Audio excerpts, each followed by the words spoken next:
یہ کہ مومن کی زندگی ایک پابند زندگی ہے۔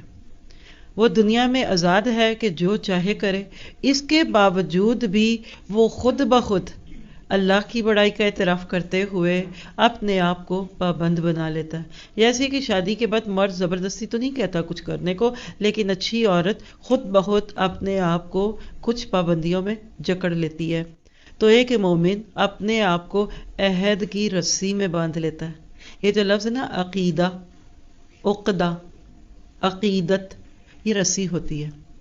جب بندہ لا الہ الا اللہ کہتا ہے نا تو کہتا ہے اللہ تیرے سارے حق ادا کرنے کی کوشش کروں گی، اور جب اشہد ان محمد رسول اللہ کہتا ہے تو کہتا ہے کہ اللہ تیرے نبی کے ذریعے مجھے انسانوں کے ساتھ جو معاملہ کرنے کا حکم ملا ہے میں پوری کوشش کروں گی اور کروں گا کہ اس پہ عمل کروں، پھر معاملہ اللہ کا ہو یا بندوں کا۔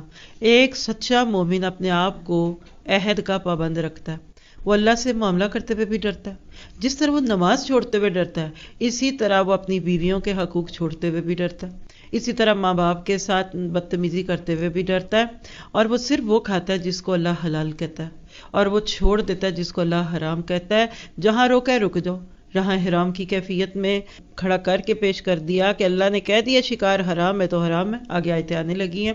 یعنی بندہ مومن بلا چوں چراں، no resentment, no ifs and buts, یہ ہوگا تو کیا، نو پروز اینڈ کونس، صرف سمینا واتانا کی تصویر بنتا ہے۔ اور خاص طور پہ یہاں جو ریچولز کی بات ہے، شاعر اللہ، شعور سے، وہ چیز جس کو دیکھ کر کوئی چیز یاد آ جائے، تو اسلامک ریچولز ہیں، داڑھی، نماز، ٹوپی، مسجد، تسبیح، اور جتنی بھی چیزیں آپ کے ذہن میں اسلام کے نام پہ آتی ہیں، کسی کو اجازت نہیں ہے کہ کسی چیز کا مذاق اڑائے، کعبہ کا مذاق اور اس طرح کی باتیں، اور جنت کا، جہنم کا۔